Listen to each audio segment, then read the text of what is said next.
Everyone, so this weekend, playing some more Modern. I really like Death Shadow, probably to a fault. So, obviously these Jund DeathVine lists caught my eye. I briefly considered playing the one that Collins Mullen played at the SCG Tour event last weekend with Gristlebrand and Goryo's Vengeance, but ultimately decided against it, wanted to keep things simple. So, I looked at all the various lists that were floating around, just kind of amalgamated them, and made some slight changes, decided I wanted to try a couple things. So what this deck is looking to do is deposit some Vengevines in the graveyard, and you have a lot of cards that draw cards and discard cards, so Cathartic Reunion, Insolent Neonate, Faithless Looting. Those discard your Vengevines and also make your Hollow One super cheap, and Hollow One is basically like the best Vengevine activator that we've seen in a long time. I mean, there are some things like Gravecrawler that also work with what you're doing because they come out of the graveyard, and Hollow One you need to have in your hands. So there are going to be times, certainly, where you have like 2 or 3 Vengevines in the graveyard and not enough creatures to play, and that's just a travesty. But Hollow One definitely makes this archetype a lot better. So we have Neonate, Hollow One, Gourmet Gangler, hopefully being cast for 1 mana, and Death Shadow for very cheap Vengevine activators, which is really, really nice. One of the things that I wanted to try and do with this deck was to incorporate the Mishra's Bauble Traverse the Ulvenwald package that the Jund Death Shadow decks were running, just to increase consistency, but I actually think that that type of stuff is probably a little bit too slow for this deck, actually. So I'm playing a Miser's Traverse, which I think could potentially help. Maybe it's bad, maybe I end up siding it out every round, who knows, but it is possible that this could actually help with the archetype and making sure that you have enough Hollow Ones or Vengevines to discard, or just like Death Shadows when I don't know, like I would say attacking your graveyard, but I guess then your Traverse is probably off, but you can preemptively Traverse before that stuff happens. So the rest of the deck has some Street Wraiths. You need some amount of ways to damage yourself with Death Shadow. Also, Street Wraith is a 0 mana discard a card, so that works with Hollow One. Also have Thoughtseize and like the fetch dual mana base to damage yourself for Death Shadow. So this deck is going to be pretty similar, where it's like casting Death Shadow on turn 2 is not going to be all that uncommon. And then the rest of the deck is just some removal spells. Like you have a few ways to interact in Thoughtseize, which that combined with your relatively fast clock, should your deck actually be working, means that the combo matchup should be okay. And then I just needed some stuff to actually kill some early creatures. So I have some Lightning Bolts, some Murderous Cuts, or a Murderous Cut. Todd Anderson played some Fatal Pushes. I think I like Lightning Bolt better because it actually speeds up your clock a little bit. And if people are playing Death Shadow, then you probably want Push instead of Bolt, but I think that deck is such a small portion of the metagame, and against most things, like Lightning Bolt is still very, very good. It does kill most things that they would play on the first 3 turns or so. And then the Murderous Cut is a big removal spell that I wanted. I didn't want all my removal to just be bolts, but it's another Delve card, which might be a little too much, because I feel like with the people who have played this deck, if they thought like 5 Delve cards was enough, they would probably just have a 5th Delve Fatty instead of the Murderous Cut. So maybe the Murderous Cut is bad. I don't know. But other than that, I also added a land. Most of the lists only had 19, or most only had 18. I went up to 19.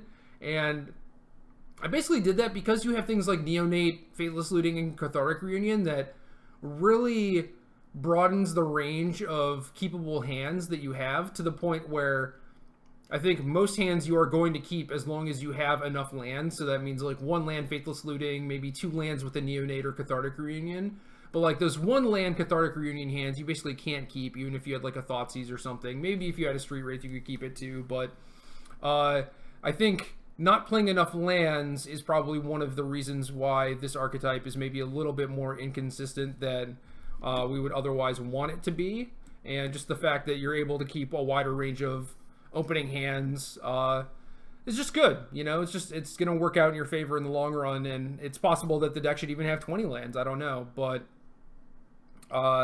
I do feel like this deck could potentially suffer from just mulliganing to Oblivion in a decent amount of games, and this helps with that. And it's not like this deck is really going to get flooded all that often. I mean, you have Cathartic Reunion and Faithless Looting. Like, you have plenty of ways to cycle your lands for other cards, so I don't think it's that big of an issue, which makes me think that even going up to like 20 or maybe even more lands could be correct.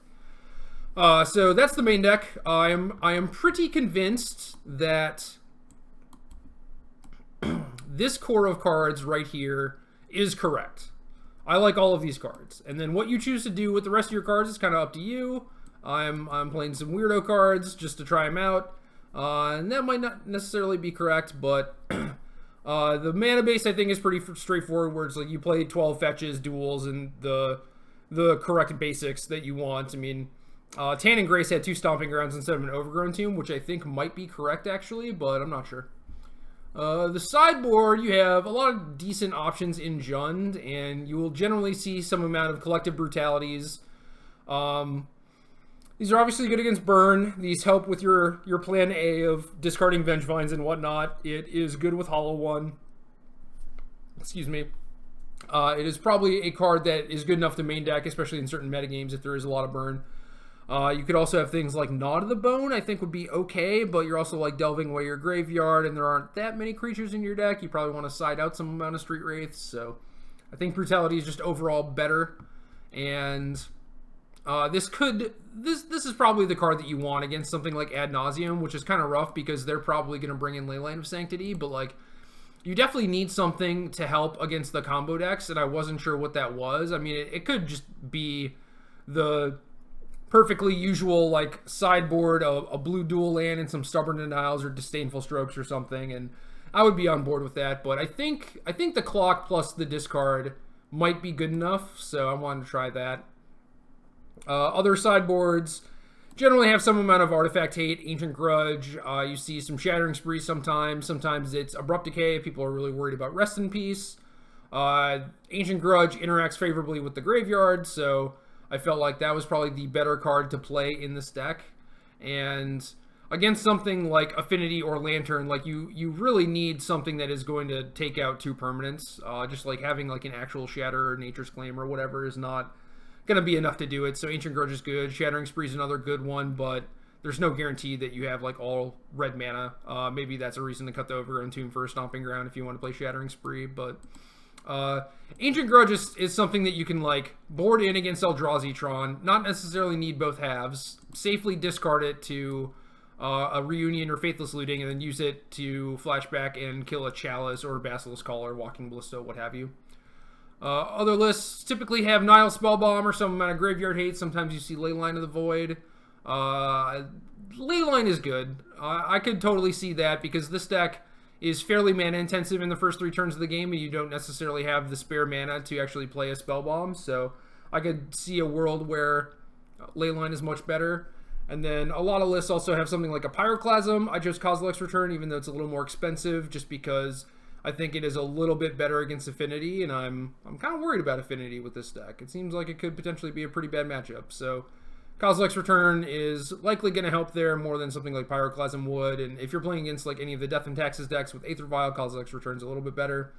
And then I have some Blood Moons, which I haven't seen a lot of people play, but I think that these are probably pretty good, and could even lead to me playing all black fetch lands, just so that you can make sure that you actually have your swamp, so that you can cast your Death Shadows and Gurmag Anglers, because most of the time Blood Moon's not really going to affect you all that much.